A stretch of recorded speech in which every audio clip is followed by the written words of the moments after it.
Hello and welcome to News Tonight. I am Rhoda Ngonzi. Let us take a look at the top stories.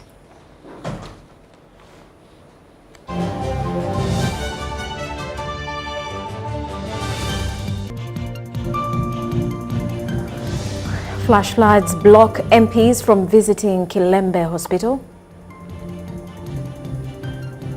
Speaker of Parliament asks Human Rights Commission to always accept public scrutiny. While the NRM Secretary General urges religious leaders to embrace government programs.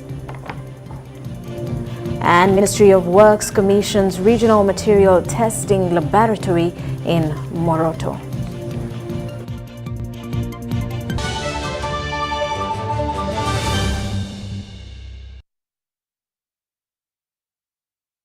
Hello once more. Uganda Human Rights Commission has urged government to increase their budget, stressing that it is the least funded commission. While receiving the 26th UHRC report for 2023 in her boardroom, the Speaker of Parliament, Anita Among, urged the members of the commission to do their work professionally, to earn public trust and also accept public scrutiny. Uganda Human Rights Commission received over 4,300 complaints, out of which 384 were registered as human rights violations. The Commission was handing over their 26th annual report for 2023 to the Speaker of Parliament, which highlighted places of detention visited for both police and prisons and discovered challenges of prolonged pre-trial detention and overcrowding. The average pre-trial remand period being 5 years and above. The Uganda Prison Service had a total of 259 prison facilities with a population of 76,943 prisoners. Madam Speaker, the bucket system where inmates ease themselves in the buckets in their cells due to lack of indoor toilet facilities remained a challenge, with most police stations and some prison facilities. This is very dehumanizing. On the issue of witness protection, the Human Rights Commission recommends that as crime increases, there is need for stronger witness protection. Human Rights Commission also monitored the plight of children born out of war in northern Uganda, focusing on the Lord's Resistance Army LRA war in Gulu, Lira and Arua sub-regions. And children born out of this situation, we noted that they face numerous challenges. These included stigma and discrimination from within their families and communities, lack of legal identity, rendering it difficult to prove their nationality, and lack of access to land, since land in the northern region is communally owned. The Commission also reportedly discovered that there were some communities at risk of stateless who, at the time of mass national identification registration in Uganda, learned that they did not have access to Ugandan citizenship. These include the Bennett, the Bachingwe, the Bahaya, the Baziva. Stateless persons are unable to enjoy many fundamental human rights and freedoms that others take for granted, such as the right to vote. They also often lack access to education, employment, health care, birth registration, marriage, and property rights. The Speaker of Parliament, Anita Among, said they have asked the Minister of Constitutional Affairs to come up with a constitutional review commission. Let's have a constitutional review commission such that if we have these people and have been in Uganda for all this time, let them included in Schedule 3 of the Constitution, to include them as Ugandans. Why should people live in a stateless country? A bridge. I want you to accept public scrutiny. When you accept public scrutiny. The leader of opposition commented about the conduct of Uganda Human Rights Commission, especially in handling complaints. People report a case, even before she carries out an investigation. You've had her mocking people who have lost their loved ones. At one time she said, but are these people really there? And they're ghost people. But you've not investigated. And the Human Rights Commission is that.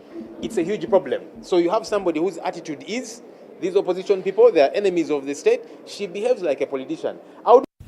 I'm Nafka Farida and Gloria Gwitabinji.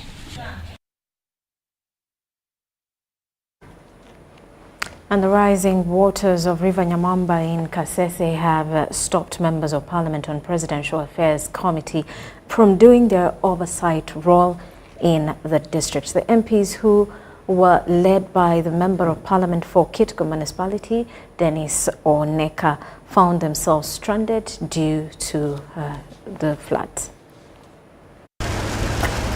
Members of Parliament who were scheduled to inspect the recently merged Kilembe Hospital had their journey cut by a raging river Nyamwamba. The trip that had been aimed at assessing the impact of the devastating floods on vital infrastructure, particularly health facilities, encountered unexpected roadblock.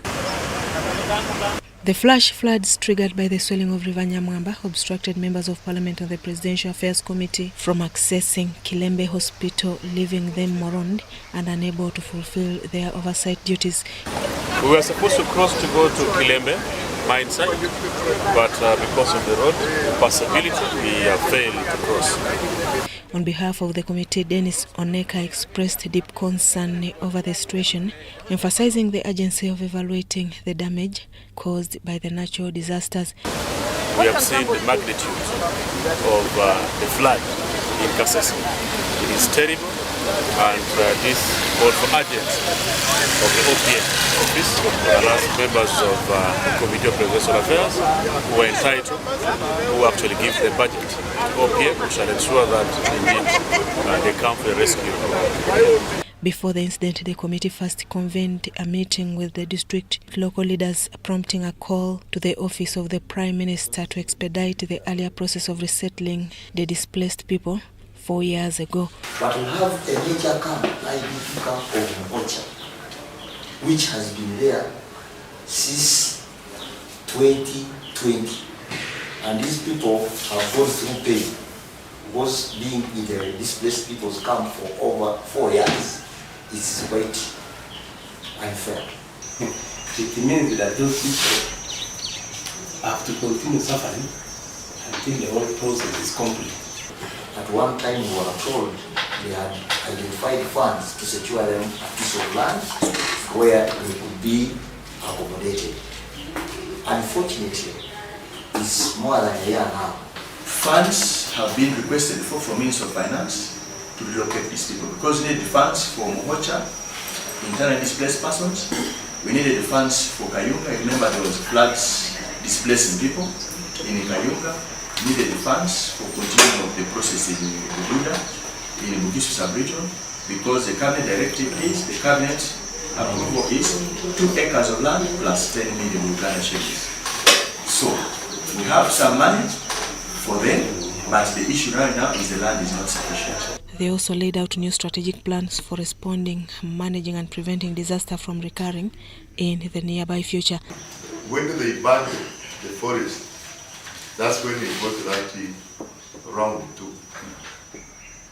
The cover was destroyed by a bushfire. Then it rained, then all the water came. The population needs to accept that we have a problem. So what do we do with the problem? We have to accept we have a problem, begin to change our thinking and approach to how we do or handle issues. This occurred during a fact-finding mission by the members of Parliament on the Presidential Affairs Committee in collaboration with the Office of the Prime Minister. Story compiled by Joseph Okou for UBC News. Now, State Minister for Northern Uganda, Dr. Kenneth Omona, has advised leaders from Bukedi sub-region to work together towards changing livelihoods of people. This was during a consultative meeting with members of Parliament from Bukedi in an engagement held at the Office of the Prime Minister here in Kampala. The Bukedi Parliamentary Caucus has held a consultative meeting with the State Minister for Northern Uganda, Dr. Kenneth Omona, to identify ways of transforming the region. During the engagement, Dr. Omona explained that there is need to find ways of boosting livelihoods of people in Bukedi sub-region and appealed for a collective effort to ensure this happens. Mobilize the leaders to help guide the people properly on how they can get out of poverty. And this is our main message now, helping the people address the issues of food and income insecurities in their areas.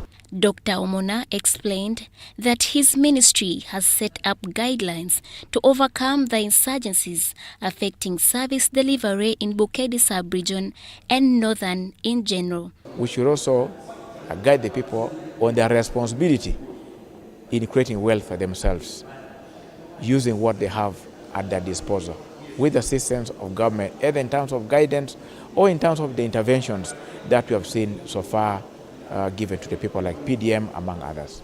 The chairperson of Bukedi Parliamentary Caucus, who was represented by Robert Kasolu, the Ikiki County legislator, highlights the causes of poverty in Bukedi. Most of the areas, when Magendo came, it first affected the area. Now, when the 30 trade was, cross-border trade was curtailed, there a problem came in. Then there are many other issues, the soil erosion facility. There are also population challenges, a number of issues that have caused the poverty. We need affirmative action. And this affirmative action cannot come without us, we leaders, putting ourselves together and pushing for the community. We need to look about more education sector. If you look at the education sector, we must continue looking at more skilling. Minister Omona says he is to continue engaging members of parliament from northern region to identify challenges affecting regions and finding solutions. Irene Faith Nantongo, Andrew Sebir, UBC News. And the National Resistance Movement Secretary General Richard Tedwong has called on religious leaders to prioritize preaching the gospel of wealth creation and fighting poverty among households. Tedwong emphasized that Ugandans should not solely rely on prayers for wealth, but also work hard to earn a living for their families.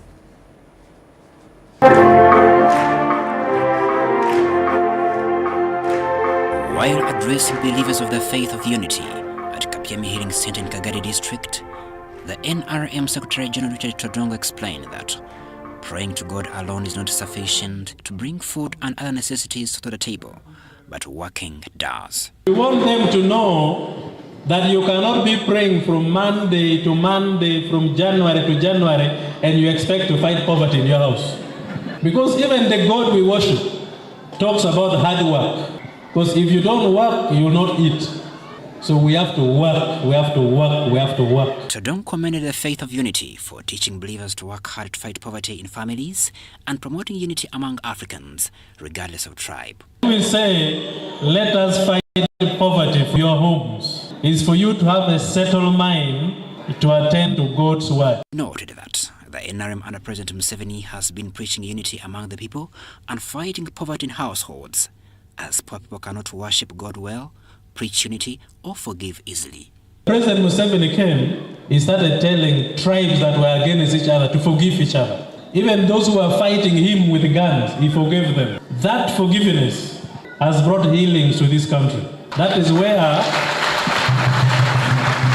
you see Acholis talking to Bagandas, Acholis talking to Banyankoles, Banyoros going to Uganda. Tedwong thanked Omukama Ruhango Busabozzi Bisaka for supporting and believing in the strategic guidance and leadership of President Museveni in fighting poverty. The preaching that they are given and the message that is being sent to the followers is productive, especially in the areas of household income. And that is something that I've seen. I'm also happy that they preach unity, they preach forgiveness, and they love NRM. They are open about their love for NRM. Omukama Ruhango Busabozzi Bisaka expressed gratitude to President Museveni and his government for bringing relative peace and freedom of worship for all people.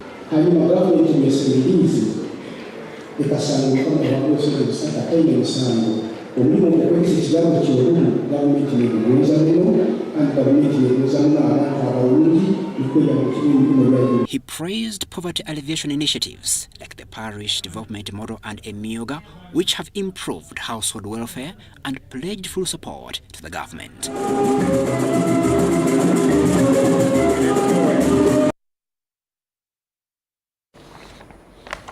Now, the newly appointed Inspector General of Police Abbas Byakagaba and the Assistant Inspector General of Police James Ochaya have undergone vetting by the Parliament's Appointment Committee chaired by the Speaker, Anita Amok.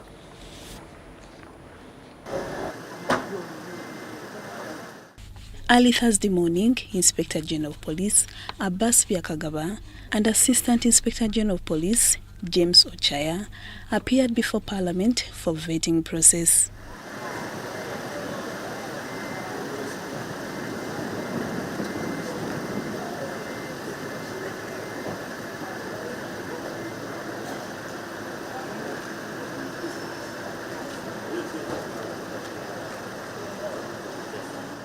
They faced the Parliament's Appointment Committee, chaired by Speaker Anita Among, in a closed-door meeting.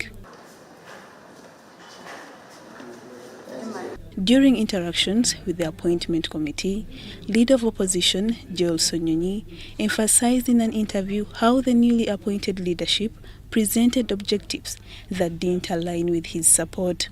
I refuse to give them my vote in the committee because I don't trust their words. I want to see the action. I want to see if they will actually behave differently.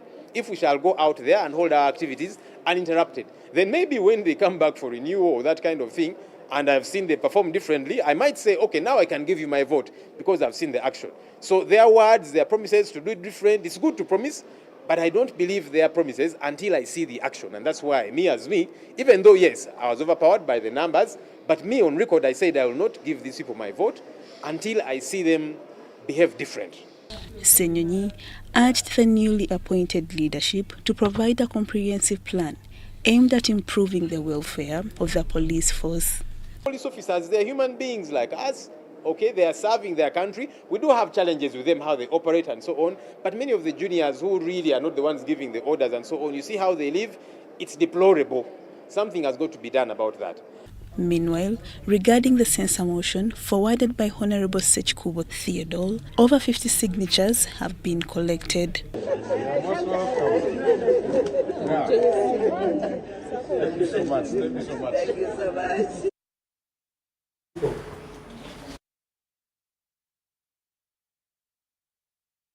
From the public glare, and we have no need on record that there are those who are bent on having our signatures stolen and destroyed.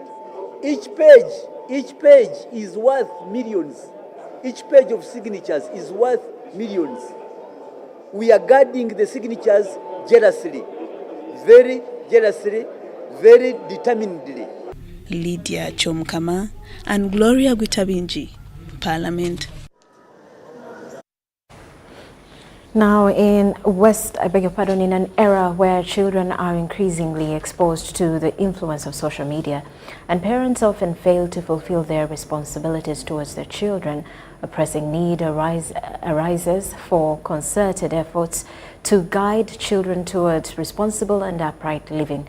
During the Children's Day engagement at Namugongo Anglican Martyrs site, retired Bishop James William Sebagala emphasized the importance of nurturing children within the church and urged parents to take on their roles. Over 3,000 children from various dioceses of Church of Uganda have gathered at an Anglican Martyrs site to commemorate the martyrs. As part of the commemoration, they engaged in discussions covering social and spiritual topics aimed at guiding them towards leading godly lives. So the children we have here have come from all over the country. We have children who have come from Madi West Nile, which is in Arua. As you know, Namugongo on 3rd is very busy. The children come and get lost. They come and they don't have where to sit. So when they have a chance like this one to come, they remember the martyrs. Then it makes a significance in their lives. That martyrs is not just for adults. During the interactions, facilitators learned about the challenges children face, including exposure to immoral behaviors on social and mainstream media. Penina Byalugaba, one of the facilitators, attributed these challenges to parental neglect and failure to fulfill their responsibilities towards their children. We have robbed their innocence by giving them gadgets. They know more than we think they know. They have acted more than we can imagine. The message to the parents, stand up and fight for your right. Wake up from your sleep. The enemy is here, our children are lost. Byalugaba also warned parents about the dangers of activities like homosexuality, targeting children.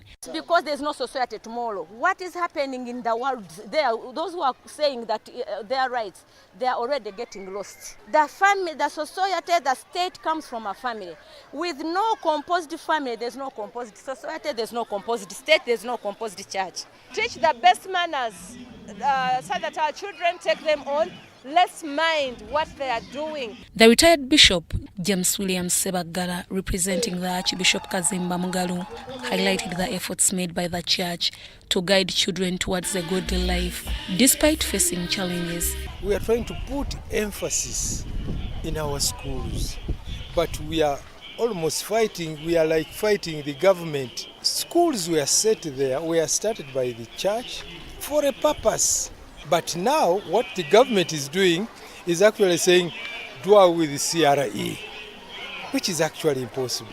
He emphasized the importance of Martyrs Day to the children and called upon parents to fulfill their responsibilities towards their children. And so when they come, they get to know the story of the Uganda Martyrs.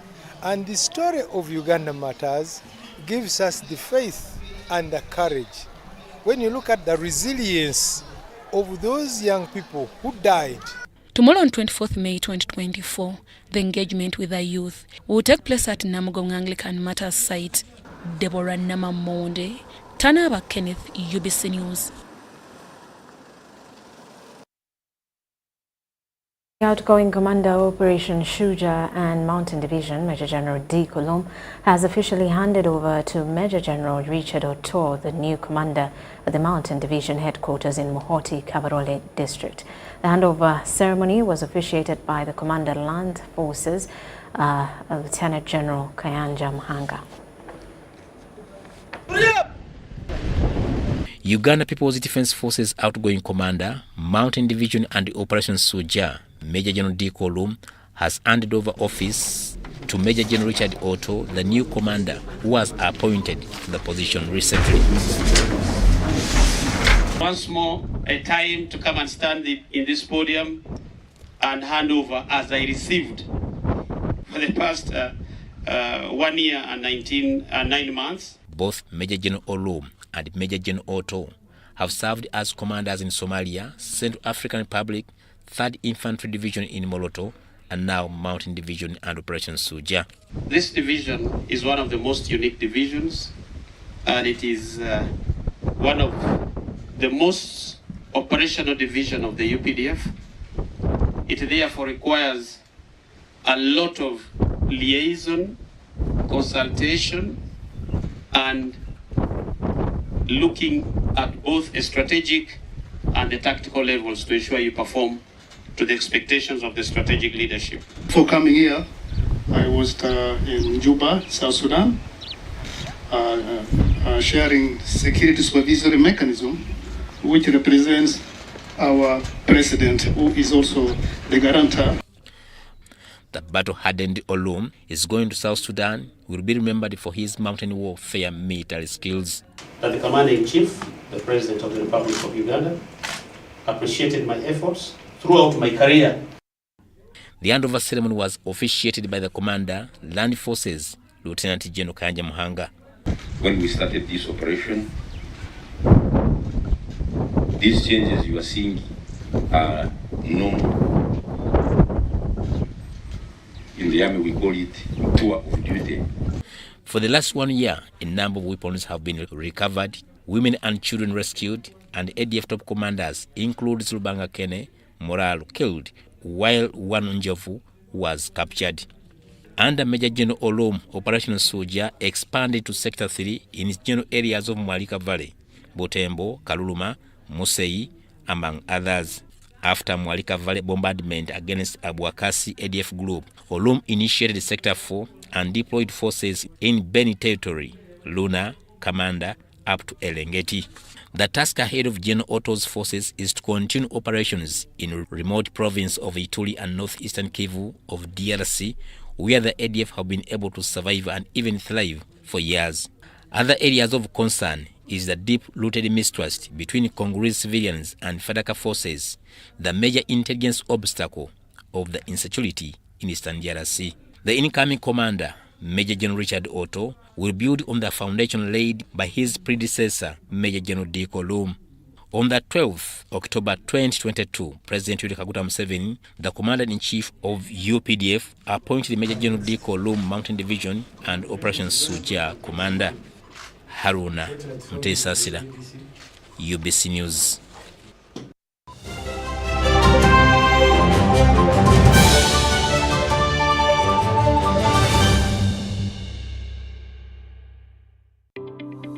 The Uganda National Oil Company, UNOC, is wholly owned by the government of Uganda and was established to safeguard and promote Uganda's commercial interests in the petroleum sector. UNOC has two subsidiaries, the Uganda Refinery Holding Company, URHC, which will hold a 40% stake in the 60,000 barrel per day refinery and manage the development of Kabalega Industrial Park, and the National Pipeline Company Limited, NPC, in charge of pipelines, storage, and downstream business ventures. This subsidiary holds 15% interest in the East African Crude Oil Pipeline, EACOP. EACOP is a 1,445-kilometer long pipeline that will transport crude oil through 10 districts in Uganda to the port of Tanga in Tanzania. UNOC is also actively engaged in crude oil exploration, development, and production activities, and its participation role includes a 15% stake in the Tilenga, Nwoya, and Bulisa, and Kingfisher development projects, Chikure. UNOC also holds the exploration license for Kasuruban Block in Hoima, Bulisa, and Masindi. UNOC currently owns and manages the Ginger Storage Terminal and will build a 320 million litre capacity terminal in MPG called the Kampala Storage Terminal. At UNOC, we're harnessing the potential of Uganda's petroleum resources, forging a sustainable future and preserving the natural beauty of Uganda. UNOC, your partner in Uganda's oil and gas industry.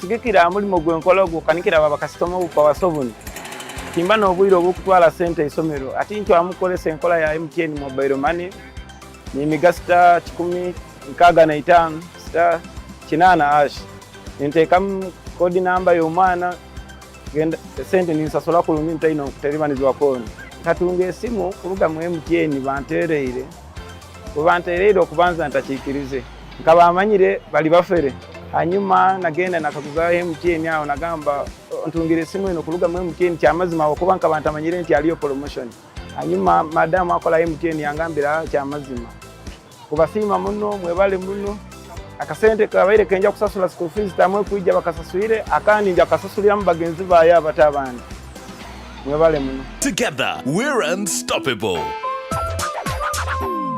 Once upon a time, there lived identical twins who gave birth to beautiful princes and princesses. Their mothers gave their babies' bodies a lot of care by applying on their skin with baby Junior jelly. Though dried their chariots and everyone would admire their glowing skin. Fun fact, baby Junior prevents diaper rash, dry and sensitive skin. Moms all over Africa love baby Junior jelly. Baby Junior's the skin, no more worries anymore. Baby Junior. Baby Junior.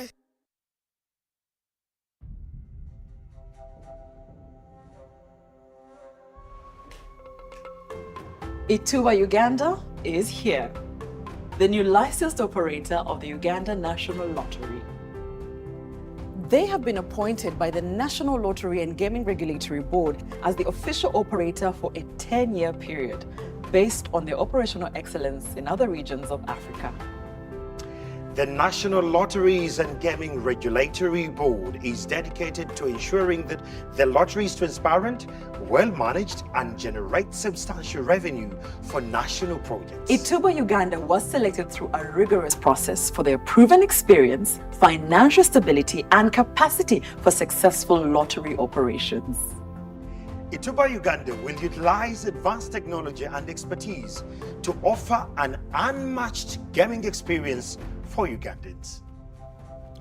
All funds will support vital government initiatives such as infrastructure, education, healthcare and sports, with a special emphasis on preparing for AFCON 2027. So, join Ituba Uganda on this journey of changing and transforming lives.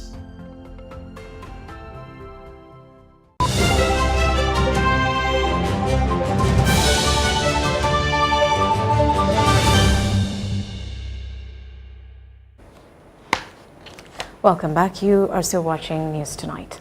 The 10th of the faithful pilgrims from Nebbi diocese have landed at Kakoge in Nakasongola district, where they will spend Thursday night. A team comprising of the young and old is almost left with 150 kilometers to Namugongo shrines. Having spent the Wednesday night at Nakasongola district headquarters, Nebbi diocese pilgrims have in the Thursday morning activated the journey to Namugongo. On the 10th day of Namugongo Martyrs Shrines pilgrimage, the group has covered 32 kilometers from Sasira to Kakoge, still in Nakasongola district. Last week, the Archbishop flagged us off from Nebbi. So all along we have been walking slowly by slowly. Today finally we're in Kakoge. Ashibo Agnes, the woman MP for Nebbi district. First of all, I joined the walk right down there from Nakasongola, and right now where we have reached, we are in Kakoge, and I believe this is where we are going to have the stopover. First of all, as I told you before, this is a journey of faith. With only 150 kilometers remaining on the journey to Namugongo Shrines, the team comprising of young and old still looks fresh. I've come to give support to our pilgrim, the group of members who are walking. And for sure, the people of Nebbi Catholic Diocese has really portrayed spiritual maturity. And I believe we are easy to go. We are going to reach safely. These faithfuls are expected to arrive in Matuga in Wakiso district on 30th May 2024 and then make a gallant walk to Martyrs Shrines. Roberto Nyango, UBC News. And Kasese has endured numerous attacks purportedly from rebels originating from the Democratic Republic of Congo.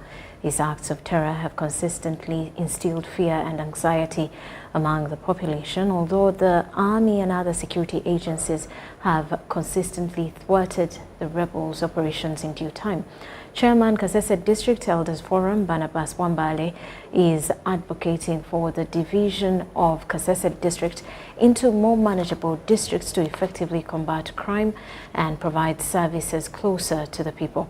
Wambale provides insights into the evolution of the struggle against rebels since the 1990s. Kasese, one of the districts in Uganda bordering the Democratic Republic of Congo, has been plagued by a series of attacks allegedly carried out by ADF rebels who use the thickets of Congo as their base for launching atrocities. In the 1990s, these rebels conducted terror activities, but by 2003, the attacks had ceased, according to Barnabas Wambale Bamusede, the chairman of Kasese District Elders Forum and former resident district commissioner for the district. We had the Rwenzururu rebel activities of a man called Richard Kinyamusitu. That grouping was defeated by the National Resistance Army. Then thereafter, we had Nalu of Amon Bazira. That one was also defeated. Then when they ran away, Nalu and ADF, they kind of amalgamated. They were also defeated thoroughly. During his tenure, the local population was mobilized to support the efforts of the soldiers countering insurgencies, which proved successful. To augment, to supplement the efforts of the soldiers, UPDF later after changing from the NRA, and the population was very supportive. The community provided food to the fighters and even cleared security roads to limit access to rebel hideouts. And the whole of this mountain range, we did not have any rebel remaining. So mobilization through Muchaka of the population to be aware that they can never experience any development unless they rid this Rwenzori sub-region of insecurity. The terrain in Kasese district poses a challenge of policing and patrolling due to the presence of hard-to-reach areas, characterized with minimum manpower to ensure that porous borders are monitored.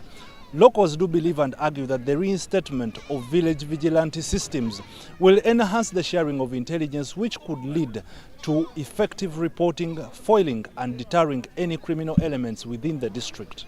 Because I did my Muchaka well, and we were again trained by police with army after Muchaka. So we are well trained, as you are seeing us here. Most of us we are well trained and we can do the work. Yeah. The people in Kasese share the same language with those in Congo, making it crucial for the community to stay vigilant and share vital information with security personnel. UPDF is doing a commendable job. They are very professional, hardworking, and patriotic.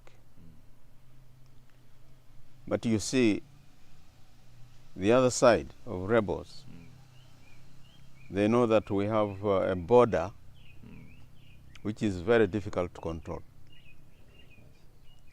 Anybody can pass anywhere. Due to the porous borders. Yes. The border is just porous, and you cannot put soldiers, line them up from Kisoro to Arua. It's impossible. Yeah, so it is the local people who will help in that situation. But because for them, they are almost everywhere. Borders, please inform these people, brothers of ours. Sometimes they carry people they don't know. They take luggages they don't know. Don't think that these people, they take only guns. But even in a small car box like this, might be carrying a bomb. Advise them not to, whenever they are sent to take a certain luggage or anything somewhere, say, open it and I see what is inside there. Bwambale also emphasizes the importance of reviving the local council systems in the fight against rebels. LOCs do not call meetings. During our days, we would have monthly meetings. Not only to talk about security, we talked about education, we talked about health, we talked about Burunji, Bwansi, roads and what have you. What didn't we talk about? We talked about immunization.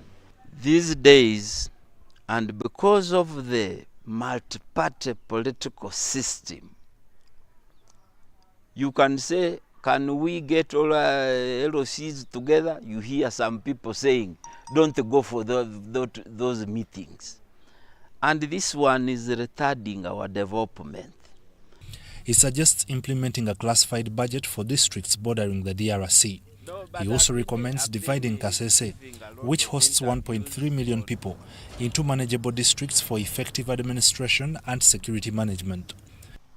And you know, once we have smaller districts to manage, I can assure you that that one will be a long way to address the issue of insecurity. It will go a long way to make sure service delivery is very effective. Kasese is one of the big districts with the 45 sub-counties. It's one of the biggest districts. So the issue of the split has been on for quite some time, and I personally support it. But you know that there is now a ban on creating administrative units because of funding gaps. So we shall wait till probably there is enough money, and then we can resurrect it, while we also discuss the issue of boundaries, because that has also been the biggest problem. At first, when they were still splitting districts, would have been split, but the problem was on boundaries. Because what I've seen with these newly created districts, they're in a kind of competition. Chegegwa, which was created only yesterday, and many others I've seen which were created yesterday. It is very amazing to see the developments in those areas, because they have very few people to look at. A parish here is as big as a sub-county in some place. The fight against ADF continues, with the UPDF conducting intelligence-led operations that have led to the arrest of masterminds behind several attacks. Ivan Kahwa reports. If he is among the ones that were banned, so that's why we are sleeping around.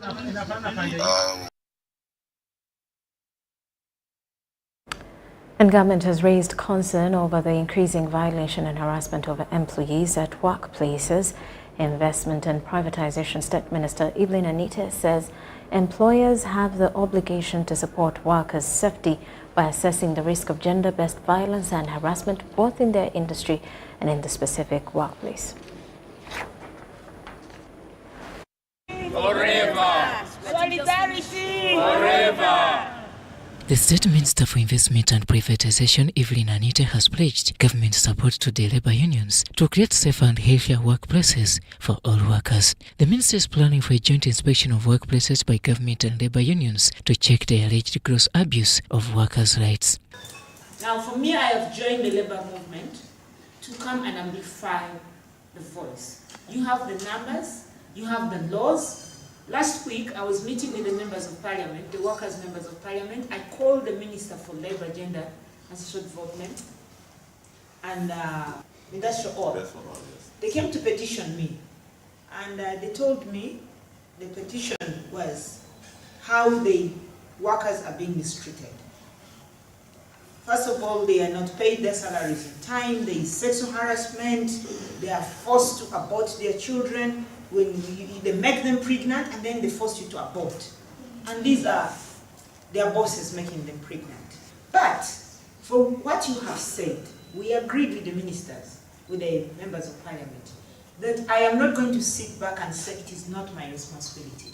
It is my responsibility to make sure that our citizens are protected. The minister was addressing the public sector unions during the training on the ILO C190 held at Imperial Royal Hotel in Kampala. The training aims at strengthening capacity and social dialogue and campaigns of the public sector unions on fighting gender-based violence. The Public Service International Sub-Regional Secretary for English-Speaking Africa, Dr. Evelyn Akech, urged trade unions to take the lead in fighting for better working conditions through advocacy and policy influence to ensure that workplaces are safer and healthier. But it also realizes there's still a lot of opportunity within the general working fraternity in Uganda, because the government is currently in the process of reviewing the Employment Act as well as occupational health and safety.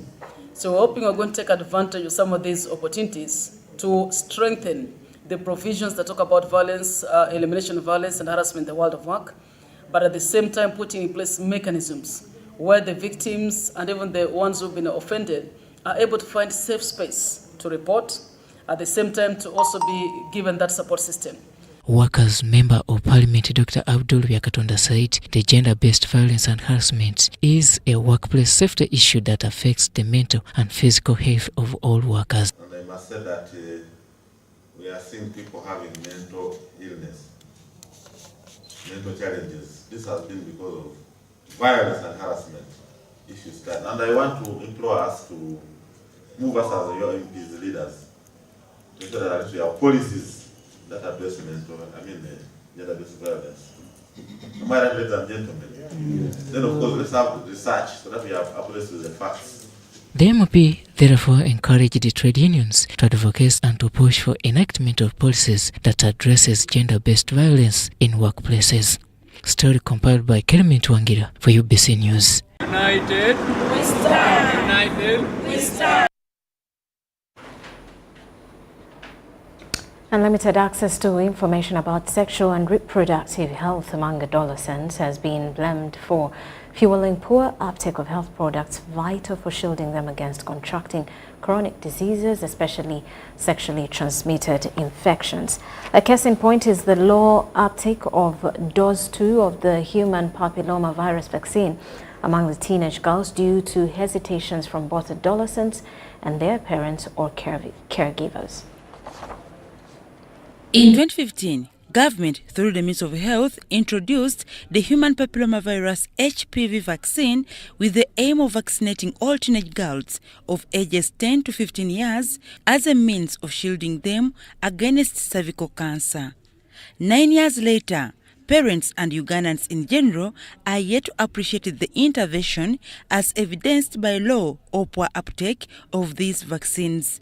We see increasing misinformation affecting demand for immunization, particularly in the urban areas where access of school is being hard and parents and teachers are demanding for consent. We see parental consent emerging for HPV and campaigns in schools. A renowned physician and pediatrician, Dr. Sabrina Kitaka, blames this persistent hesitancy and low uptake to lack of information among adolescents and parents. There's a lot of hesitancy, there's mistrust, and so we need to re-engage the community. We need to let people know that vaccines work.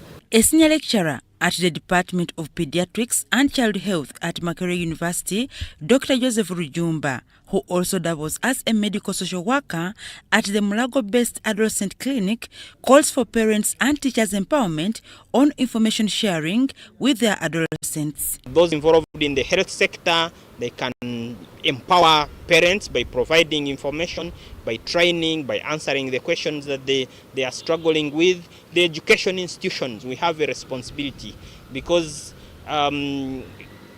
if a parent is not able to address the needs of the adolescent will not settle in school. And at the end of it all, as individuals, as families, as nations, we all lose. Parents are encouraged to equip themselves with the right information about sexual and reproductive health by visiting the few existing adolescent clinics so that they can suitably guide them to toe on the right path. According to the 2014 National Census report, adolescents are about 9 million. Dorcas Kimono, UBC News. And with that, we'll take a quick break. When we return, more details.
The Pearl of Africa Tourism Expo Poate 2024 under the theme Responsible Tourism will be taking place at the Speak Resort Convention Center, Munyonyo, from the 23rd to the 25th of May 2024. It's your chance to connect with tourism and travel professionals from across the globe. Discover travel holiday deals, packages, and so much more. Visit www.poate.co.ug to register and be part of the event. The Pearl of Africa Tourism Expo Poate is brought to you by the Uganda Tourism Board.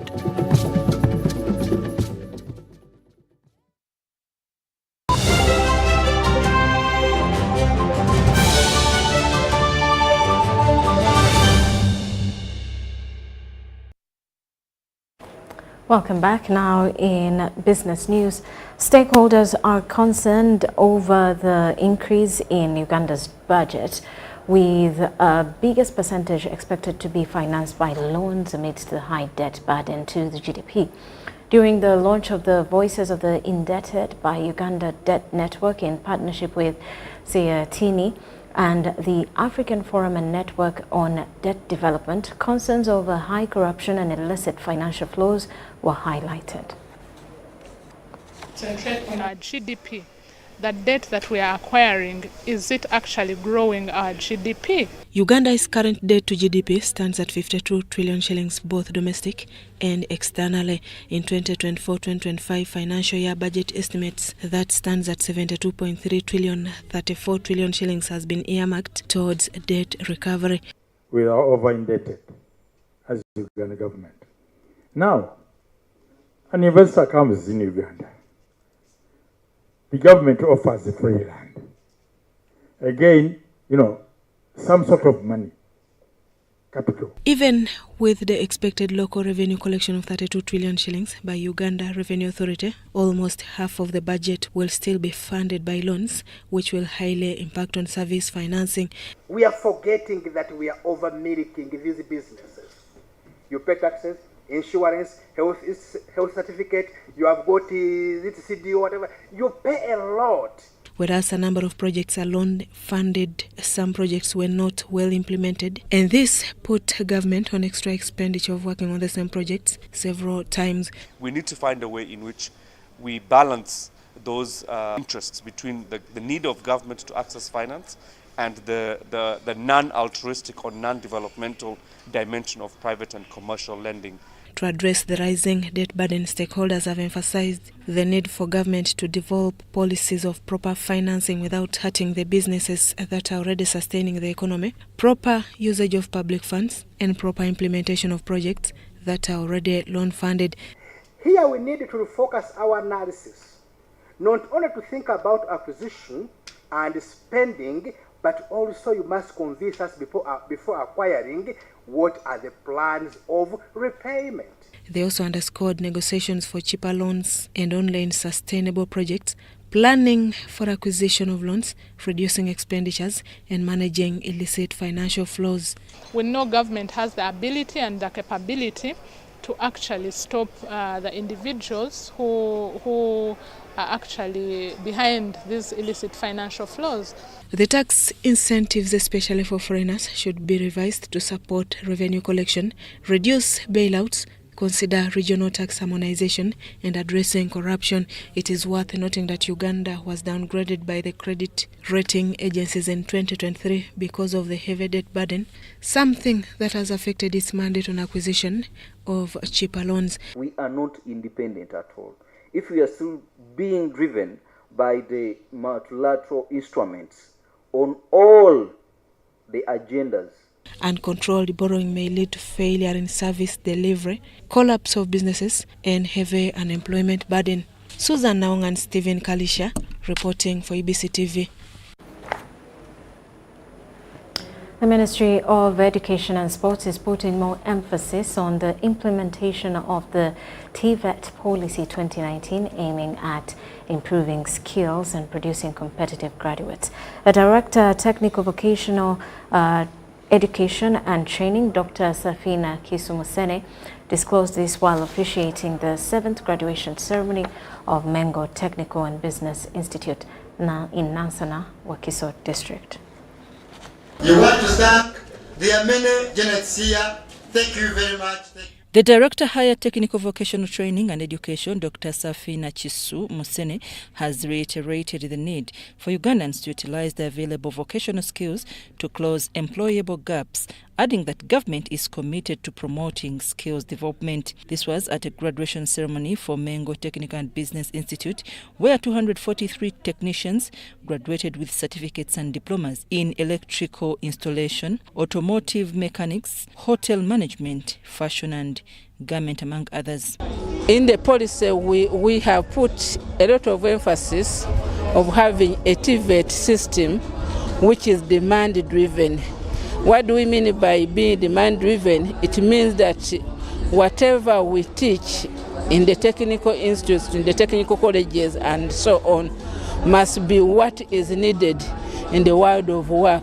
Musene hails the institute for embracing training with production. She wants the graduates to be creative, relevant to themselves, the society, and utilize the skills acquired for their bright future. Technology is dynamic. It keeps on changing every day, every second. The way we do work keep changing. So, therefore, I want to encourage you to take on one of the 21st century skills of lifelong learning. The principal, Mengo Technical and Business Institute, Engineer Birungi Joshua, hailed parents and other educational stakeholders for their support and asked government to supply them vocational training materials. Please, we are not sending you to go and look for jobs. We are seriously sending you to go and make sure that you practice what we have imparted in you. The Principal Officer, Research and Quality Assurance at the Uganda Business and Technical Examinations Board, Dr. Abel Mukakanya Muumba, wants all heads of training centers to produce competent and competitive graduates who can contribute towards social and economic change. Final output is the successful candidates who are destined to join the world of work. As a board, we are proud of the 240 graduates. I'm Nafka Farida and Ganga Henry.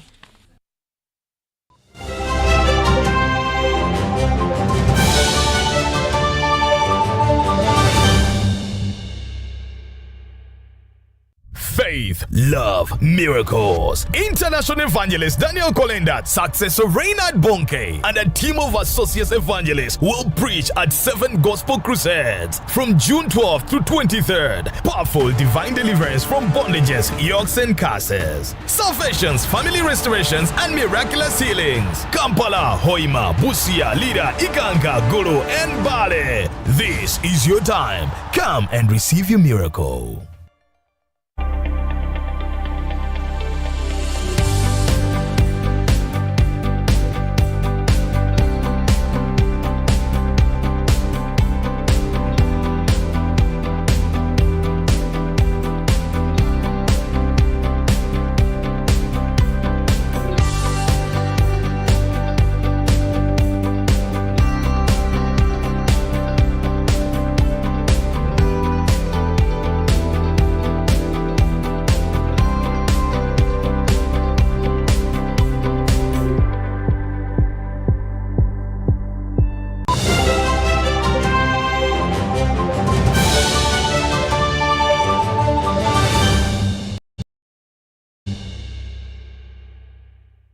And now in sports, Uganda is set to host the Africa Rugby Cup. The newly refurbished Namboole Stadium is a designated venue.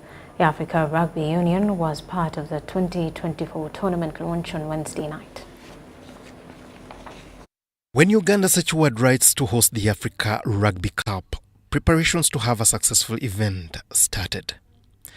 This involved assembling a well-prepared team that would compete against the likes of Kenya, Ivory Coast and Algeria, who are among the best on the continent.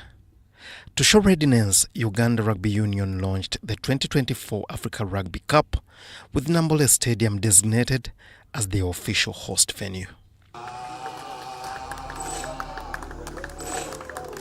There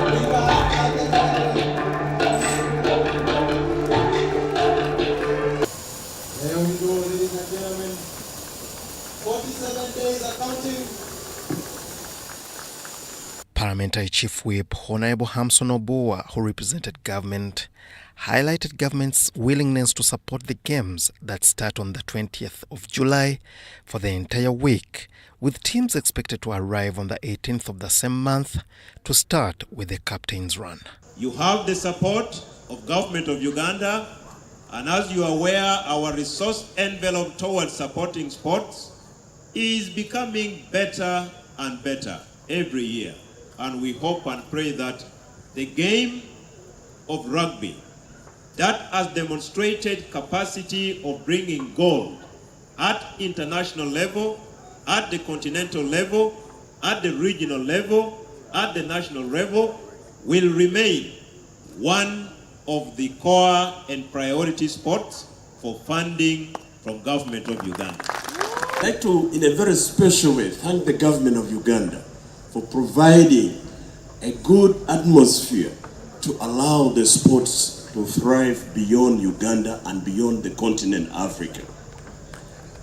We thank government of Uganda for creating the security and the ambience to allow the Rugby Africa and the World Rugby to grant us the right to host as a country. Uganda Rugby Union President Godwin Changwe mentioned of key partners including Now Boys, who have been pivotal in ensuring that Uganda hosts a successful event. The Rugby Africa Cup that dates back to 2000 brings together the best rugby teams in Africa. Those to compete in this year's edition include Namibia, Burkina Faso, Senegal, Kenya, Zimbabwe, and others.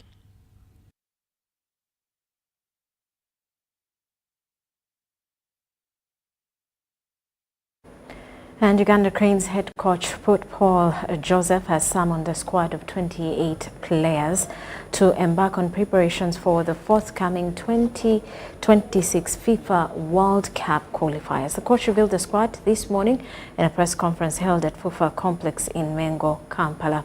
Among the squad are CAF Confederation Cup winner Travis Mutiaba, Nafian Alionzi, Kenneth Semakula, Abdulaziz Kayondo, Khalid Ocho, Bobosi Biarhanga, Mohamed Shaban, Rogers Mato, Umar Lutalo, among others. The games will be played at the Mandela National Stadium, Nambole, under floodlights with kick-off time at 7 p.m.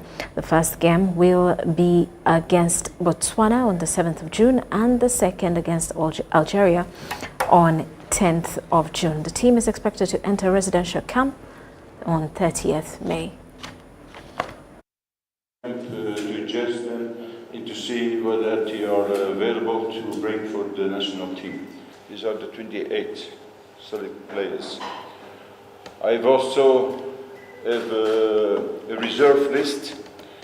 That means because we are playing in Uganda, I will take also the opportunity, if in case there are injuries or in case you never know with players if they cannot come, that they have also a small list, the first reserves.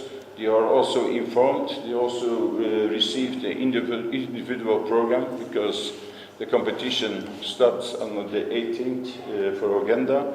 Some players, they are still in competition till 25, but each player of them, they've been receiving an individual program. So in case we need them, that we can call them.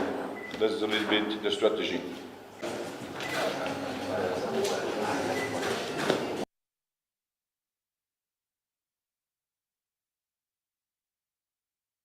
Well, that sums it up for News Tonight for now. We do return at 10 o'clock with more details. I am Rhoda Ngonzi. Do stick around.